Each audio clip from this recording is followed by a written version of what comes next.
Noong Holy Thursday, April 17, 2025, naglabas ng opisyal na pahayag si Pangulong Ferdinand Bongbong Marcos Jr. upang ipaabot ang kanyang pakikiramay sa pagpanaw ng pambansang alagad ng sining para sa pelikula at broadcast arts na si Nora Aunor.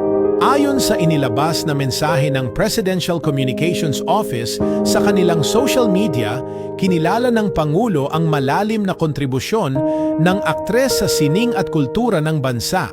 Sinabi niya na sa loob ng mahigit 50 taon, si Nora Aunor ay naging isang huwarang aktres, mga awit at producer.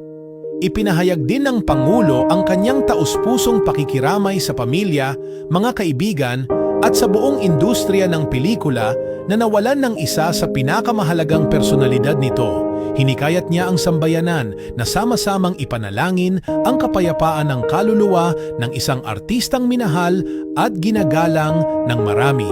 Si Nora Aunor o Nora Cabaltera Villamayor sa tunay na buhay ay isinilang noong May 21, 1953 at pumanaw noong April 16, 2025 sa edad na 71. Ayon sa kanyang anak na si Ian De Leon, tahimik ang naging pamamaalam ng kanilang ina at napalilibutan ito ng mga mahal sa buhay sa kanyang huling sandali.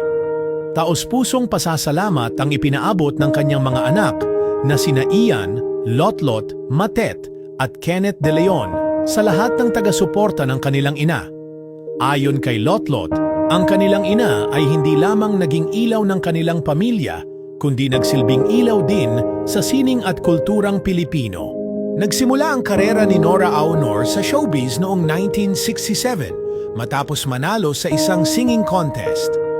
Mula sa pagiging tindera ng tubig sa tren sa Iriga, umangat siya bilang isa sa pinakakilalang aktres sa kasaysayan ng pelikulang Pilipino.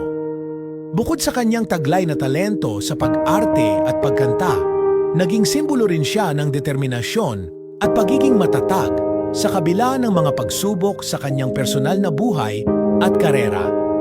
Ilan sa kanyang mga pinakamamahal na pelikula ay ang Himala, Bona at Tatlong Taong Walang Diyos, na pawang nag-iwan ng malalim na marka sa puso ng mga manonood. Noong 2022, pinarangalan siya bilang pambansang alagad ng sining, isang pagkilalang hindi lamang para sa kanyang mga obra, kundi para rin sa kanyang ambag sa pagbibigay tinig sa mga karaniwang Pilipino sa pamamagitan ng kanyang sining.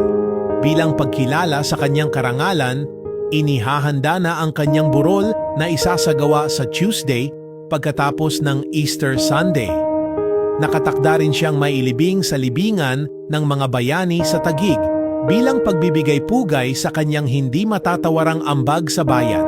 Habang nagluluksa ang buong bansa, patuloy ang pagbuhos ng damdamin mula sa mga tagahanga, kasamahan sa industriya at mga karaniwang Pilipino na naantig ng kanyang mga pagganap.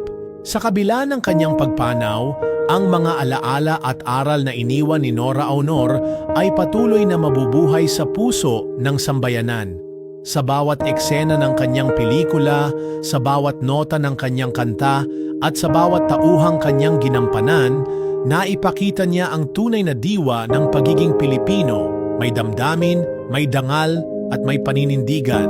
Ang kanyang pagpanaw ay isang paalala na may mga taong kahit mawala na, ay mananatiling buhay sa alaala ng bayan. At si Nora Aunor sa kanyang katahimikan ngayon ay patuloy na magsisilbing inspirasyon sa mga susunod na henerasyon ng mga artista at tagahanga na nagnanais na magbigay buhay sa sining sa paraang totoo, marubdob at may puso.